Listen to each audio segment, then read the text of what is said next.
Hey, I just wanted to get on here and do a quick video, nothing too long. I just wanted to share some thoughts. Partially this is for me and hopefully it's for other people of like minds out there. Maybe this will resonate with you. What I want to talk about is, first let me just start by saying I'm not happy about the way things are going with this pandemic, and I'm probably with a lot of people on that feeling. It's frustrating. I'm a salon owner, so for those other salon owners out there who get where I'm coming from, you may appreciate this part of the video, which is that many of us worked really, really hard to create spaces where the public has somewhere to go, to look beautiful, to feel beautiful, to be recognized, to be heard. And then we create a space for stylists and people who do nails and skincare, whatever the case may be. And so it's not just about making money for ourselves, but to make money for other people. Here I sit. March 17th was my last day of work, and I, as the owner of the business, am still waiting to get money from anywhere. So basically my income's completely shut down. And it's frustrating, but here's the biggest enemy throughout this whole process for me is my mind has been the biggest enemy. And when I say my mind has been the biggest enemy is I can sit here and get into a text message, email or phone call with somebody for an hour about the injustice of the state or the government or what the president's doing or whatever. It doesn't matter. And at the end of it all, it's like, how does that help me? How does that serve me? How does that serve you? If I spend an hour bitching about my unhappiness and what's not working and what's not good, I'm no richer than I was an hour prior. I'm just more pissed off. That's really what it comes down to. So my point is that I have the same insecurities that anybody else has. I have financial insecurity, and there are frustrations with this, but I don't feed that thought process. Yeah, it's easy for me to say, don't worry about anything, it'll all work out.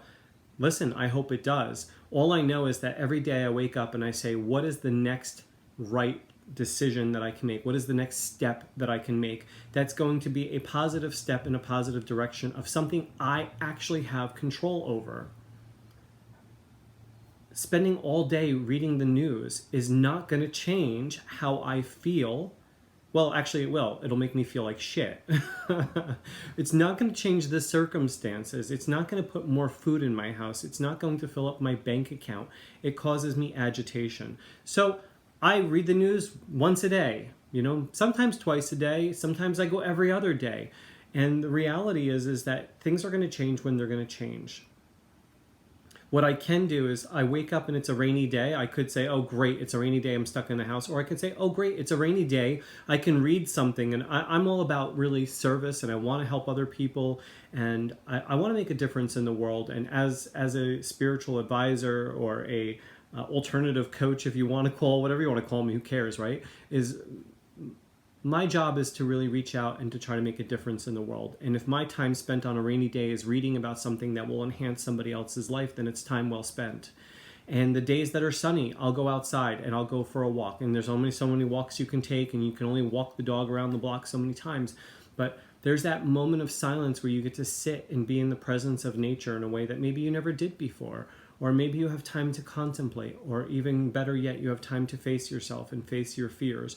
What I do know is every single day I have to wake up with the attitude that the only thing I have to conquer is my fears and my insecurities.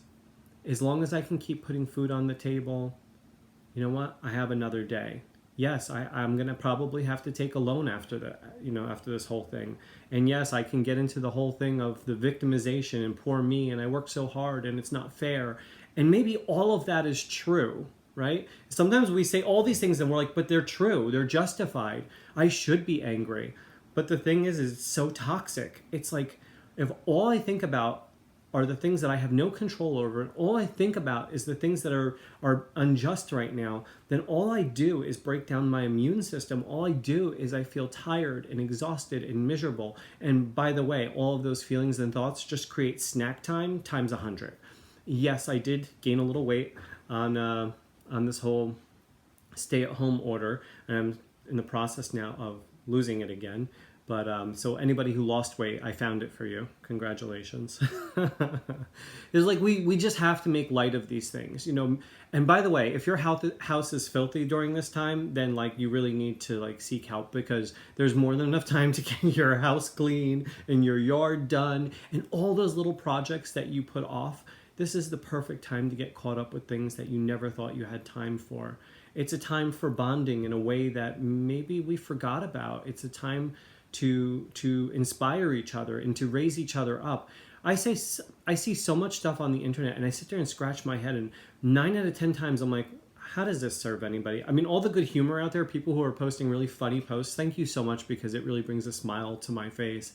You know, people who are putting things on there that are uplifting, thank you. The rest of it, it's like, I don't know, I get it. You know, people want to fuel that negativity. It gives them something to wake up for. I'll be honest, there's days where I wake up and I'm like, what am I waking up for today? And then I have to seek that out, because I think it's a really important question. What am I waking up for? What am I headed towards? Like we have to have places that we're headed. And right now, the place that I want to head is to a place of new freedom, a place of happiness, a place that does not rely on outside circumstances for me to feel peaceful.